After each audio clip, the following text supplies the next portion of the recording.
Við erum að innleiða sýklalyfjadælur sem að gera fólki kleift að fá sýklalyf sem annars hefði þurft að gefa því inn á spítalanum í æð.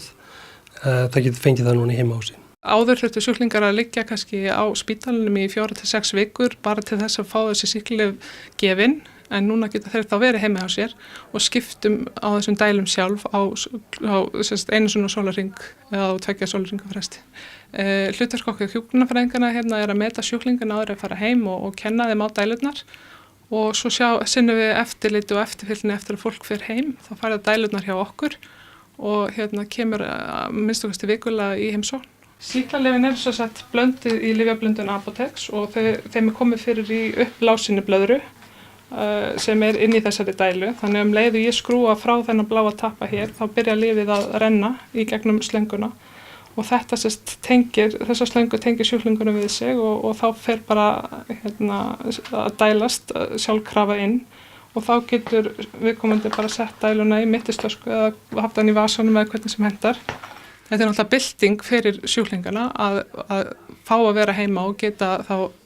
stytt sína lyf á spítalanum og þetta eru gífurleg þægindi eins og við sjáum þá eru dælurnar mjög litlar og fólk er með þetta í mittistösku framan á sér og tengt við æðalegg og í raun og veru getur sinnt öllu sínu dælu athöfnum.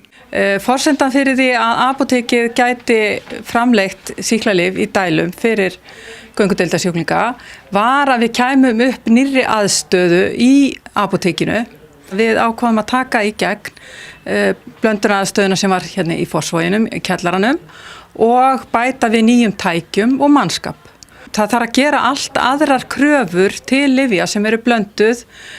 og á að geyma í marga daga. Aðstæðan sem apótekið er búið að koma upp hérna í Fossvoginum dugar til þess að blanda fyrir 6-10 sjúklinga á hverjum tíma. Verkefni fyrir að staði í janúar 2017 þegar hugmyndir kom upp og það var í ljósi influensunar og þeirra áfalla sem dundi yfir þá vildi við reyna að leita leiða til þess að koma fólki sem var með langvinnar sýkingar fyrir heim. Síðan er þetta mjög hagstætt fyrir spítalan að hann náttúrulega skapar það þarna laus pláss og fyrir samfélagið heild sinni þá er þetta bara gríðarlega jákvæð hagræn áhrif hvernig sem á þetta er litið.